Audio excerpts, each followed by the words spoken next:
Here's my take. At a time when President Trump and Republicans are faring poorly in most polls, the story has been different in California. Republican Steve Hilton finished ahead of many high-spending Democrats in the governor's race to advance to the November election, facing Democrat Xavier Becerra.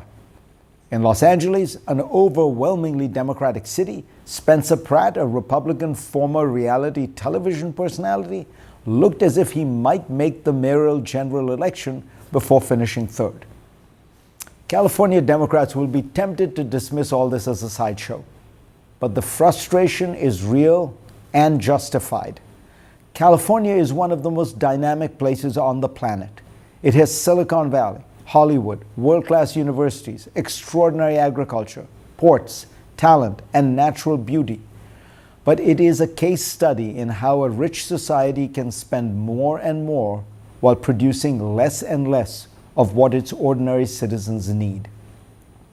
The paradox of California today is a successful economy attached to a failing model of governance. Consider the fiscal record.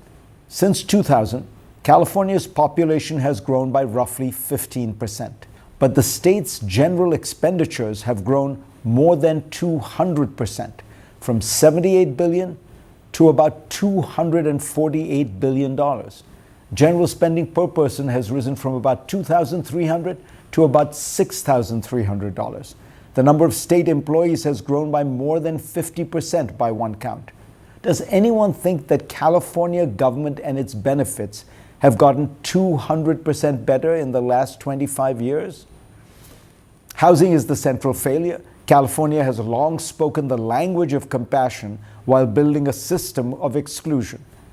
Alicia Finley writes in the Wall Street Journal that from 2021 to 2024, the LA metro area, with nearly 13 million people, issued only 118,000 building permits for new homes.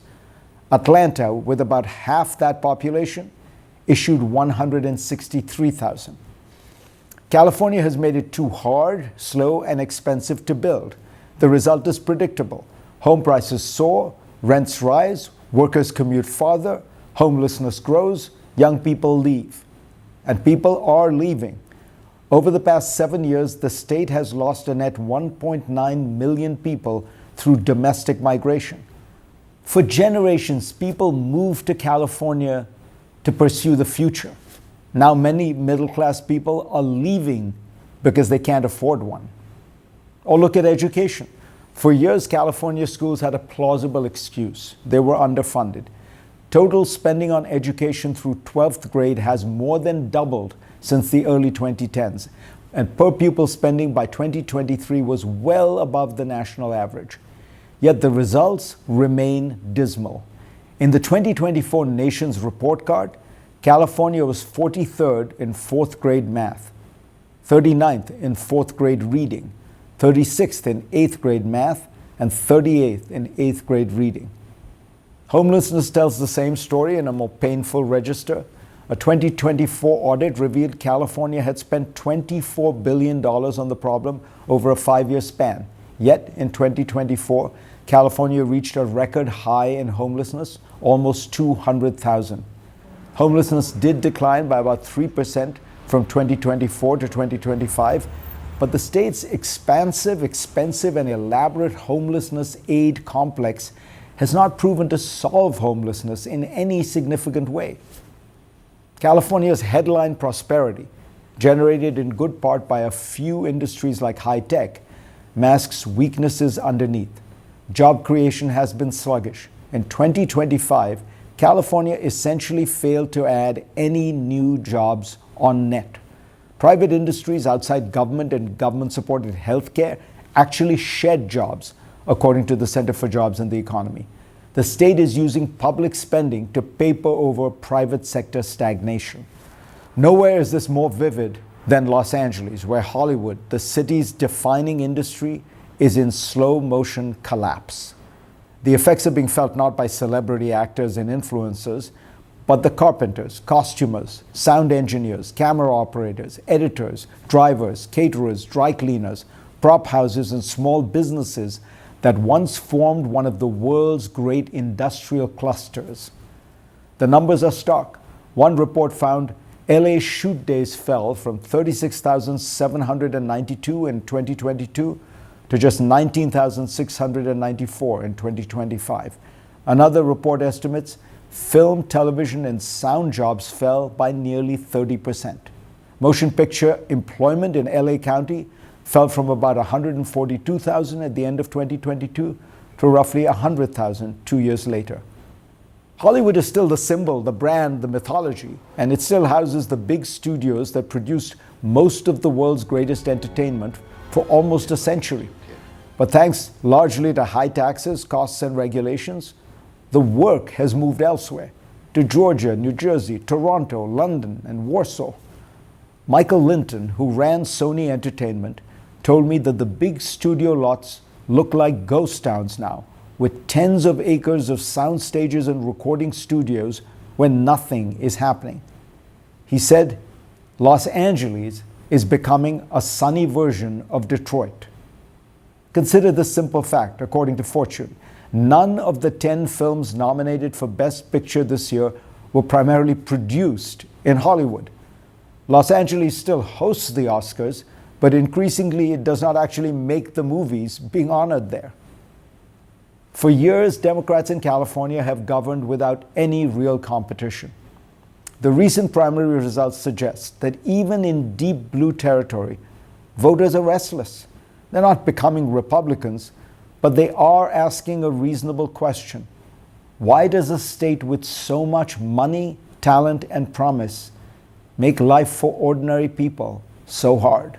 A new Reuters Ipsos poll out this week finds that more than half of Americans believe AI could put them or someone in their household out of a job. And yet, unemployment in May sat at just 4.3%, well below the historic average of 5.66%.